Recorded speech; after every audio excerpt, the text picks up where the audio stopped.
All ഇന്നൊരു garden video ആയിട്ടാണ് വന്നേക്കുന്നത്. ഇതിൻ്റെ ഫസ്റ്റ് പാർട്ടാണ് കേട്ടോ ഇത് എന്ന് ഉദ്ദേശിച്ചത്. ഞാൻ പാത്ത് വേ സെറ്റ് ചെയ്യാൻ പോകണം. അപ്പോൾ അതിൻ്റെ ഫസ്റ്റ് പാർട്ടാണ്. ഇനിയുള്ള പാട്ടുകളെല്ലാം നമ്മൾ ഇടാൻ പോകുന്നത് രാവിലെ ആയിരിക്കും. രാവിലെയാണ് ഞാൻ വിചാരിച്ചിരിക്കുന്നത് ഗാർഡൻ വീഡിയോസൊക്കെ നമുക്ക് രാവിലെ ചെയ്യാം, അല്ലാത്ത വ്ളോഗോ അല്ലാത്ത എന്തെങ്കിലുമൊക്കെ വൈകുന്നേരം ചെയ്യാമെന്ന് വിചാരിച്ചേക്കുന്നത്. ഗാർഡൻ വീഡിയോസ് ഇഷ്ടപ്പെട്ടുള്ളവരാണെങ്കിൽ എന്തായാലും ചാനൽ സബ്സ്ക്രൈബ് ചെയ്ത് കൂടെ കുടിക്കും. ഇനി തൊട്ട് രാവിലെ നമുക്ക് ഗാർഡൻ വീഡിയോസൊക്കെ ചെയ്യാം. അതാകുമ്പോൾ ഒരു ഫ്രഷ് ഒരു ഫീലല്ലേ ഗൈസ്.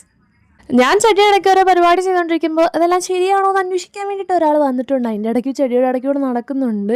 ഇവനാണെങ്കിൽ ഇവനല്ല ഇവളാണ് ഈ മുകളിലിരിക്കുന്ന ചെടികൾ പലതും തെള്ളിയൊക്കെ ഇടാറുണ്ട്. അതിൻ്റെ ഇടയ്ക്കൂടെയൊക്കെ കയറി പോയിട്ട് രാത്രിയിൽ എനിക്കൊന്ന് മണ്ടൊക്കെ എങ്ങാണ്ടാണെന്ന് തോന്നുന്നു കിടക്കുന്നത്, അറിഞ്ഞുകൂടാ. നമ്മളിവിടാണ് പാത്ത് വേ എന്ന് ഉദ്ദേശിച്ചത്. അതിനുള്ള സ്പേസ് ഉണ്ട് ഗൈസ്. ഒരു പാത്ത് വേ സെറ്റ് ചെയ്യാൻ പറ്റുള്ള ഒരു അറ്റ്മോസ്ഫിയറൊക്കെ ഉണ്ട്. അപ്പം നമ്മളവിടെ ആദ്യം തന്നെ വൃത്തിയാക്കി എടുക്കുകയാണ്. കുറേ പോച്ചയൊക്കെ എപ്പോഴുണ്ട്. എന്നിട്ടും കുറേ പറിച്ച് കഴിഞ്ഞിട്ട് പോയില്ല. എന്നാലും അത്യാവശ്യമൊക്കെ പറിച്ച് കളഞ്ഞിട്ട് നമ്മൾ തൂത്ത് വൃത്തിയാക്കുകയാണ്. മഴ ടൈം ആയതുകൊണ്ട് അത്യാവശ്യം കുഞ്ഞു കുഞ്ഞു പോച്ചകൾ അങ്ങും ഇങ്ങുമായിട്ടൊക്കെ കിളിച്ച് വരുന്നുണ്ട്. ഇപ്പോഴേ നമ്മൾ പറിച്ച് കളഞ്ഞു കഴിഞ്ഞാൽ പിന്നീട് വലുതാകുമ്പോൾ പറിച്ച് കളയണ്ടാവും. അപ്പോഴത്തേക്കും കാട് ഒഴിവാക്കി കിട്ടാൻ ഗൈസ്. ആ ഒരു ടൈമിലാണ് അമ്മ എന്നോട് പറഞ്ഞത് ചക്കമടലല്ല ചക്ക എടുക്കാൻ പോകാമെന്ന്. അപ്പോഴാണ് നമ്മൾ രണ്ട് കുട്ടിപ്പട്ടാളങ്ങളെ മീറ്റ് ചെയ്ത് അവർക്ക് ടാറ്റ ബബ്ബ പറഞ്ഞിട്ട് നമ്മൾ ചക്ക എടുക്കാൻ പോയി. എനിക്ക് തോന്നുന്നു പന്നിക്ക് അമ്മ കൈക്കൂലി എങ്ങാണ്ട് കൊടുത്തിട്ടുണ്ട്. ഇവിടെ എല്ലാം ഉള്ള ചക്കകളെല്ലാം പന്നികൾ തള്ളിയിടുകയാണ്. അത് കാരണം നമ്മളതെല്ലാം പറക്കാൻ പോവാണ്. കുറേ ചക്ക കിട്ടിയിട്ടുണ്ട്. നൗഡേയ്സ് പശുവിന് കോളാണ് ഗൈസ്.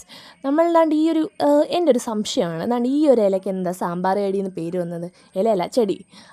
സാമ്പാർ ഉണ്ടാക്കാൻ ഉപയോഗിക്കുന്നൊന്നുമില്ല, പക്ഷെ തോരൻ വെക്കാമെന്നങ്ങാണ്ടാണ് പറഞ്ഞു കേട്ടിട്ടുള്ളത്. എനിക്കറിഞ്ഞൂടെ. ചാക്കിനകത്ത് കൊള്ളാത്തതുകൊണ്ട് എനിക്കും കൂടെ ഒരു ചക്കയമ്മ തന്നു വിട്ടു. അത് കഴിഞ്ഞിട്ട് നമ്മൾ വന്നിട്ട് നമ്മുടെ ഗാർഡൻ പരിപാടിയിലോട്ട് അങ്ങോട്ട് തുടങ്ങി. എനിക്ക് ഇങ്ങനെയുള്ള പരിപാടിക്കായിട്ട് കുഞ്ഞൊരു കൂന്താലി ഉണ്ടായിരുന്നു, പക്ഷേ അതിൻ്റെ വക്കൊടിഞ്ഞിരിക്കുകയാണ്. അതുകൊണ്ട് ഞാൻ അതവിടെ വെച്ചിട്ട് താണ്ട് ഇവിടെ നിന്ന് ഒരു തൂമ്പ എടുത്തുകൊണ്ട് വന്നു. പക്ഷേ ഈ തൂമ്പ വെച്ച് അങ്ങോട്ടും ഇങ്ങോട്ടും കിളയ്ക്കാൻ നോക്കിയിട്ട് ആ ഒരു അറ്റത്ത് പോയി മുട്ടുന്നതല്ലാതെ എനിക്ക് കിളയ്ക്കാൻ പറ്റുന്നില്ല ഗൈസ്.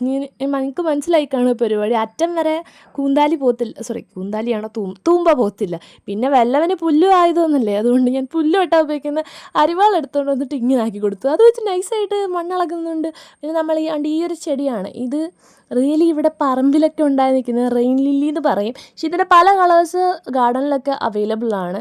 ഇത് നോർമലായിട്ട് നമ്മുടെ വീടിൻ്റെ ചുറ്റിലൊക്കെ ഉണ്ടാകുന്ന സംഭവമാണ്. അപ്പോൾ അത് നട്ടു പിടിച്ചിട്ടുണ്ട്. ഇപ്പോഴേ പൂത്ത് നിൽപ്പുണ്ട് ഗൈസ്. അതിനകത്ത് അത്യാവശ്യം മുട്ടൊക്കെ ഉണ്ട്. എനിക്ക് തോന്നുന്നു വരും ദിവസങ്ങളിൽ വിരിയും. എന്താണ്ട് ഞാൻ വെളിയിൽ നിന്ന് പറിച്ചുകൊണ്ട് വെച്ചാണ്. നല്ല ഭംഗിയാണ് കേട്ടോ. ഒരു വൈറ്റ് ഫ്ലവർ വേസിനകത്ത് ഇട്ട് വെച്ചാൽ അതൊന്നും കൂടെ ഭംഗിയാണ്. ഇത് ഫ്ലവർ വേസ് ഒന്നുമല്ല, നിങ്ങൾക്ക് മനസ്സിലായോ? ഇത് എൻജാൻഡയുടെ പൗഡറിൻ്റെ ഡബ്ബയാണ്. പക്ഷെ നല്ല രസമുണ്ടല്ലേ. അപ്പോൾ ഇനി അടുത്ത ദിവസം കാണാം. ബൈ.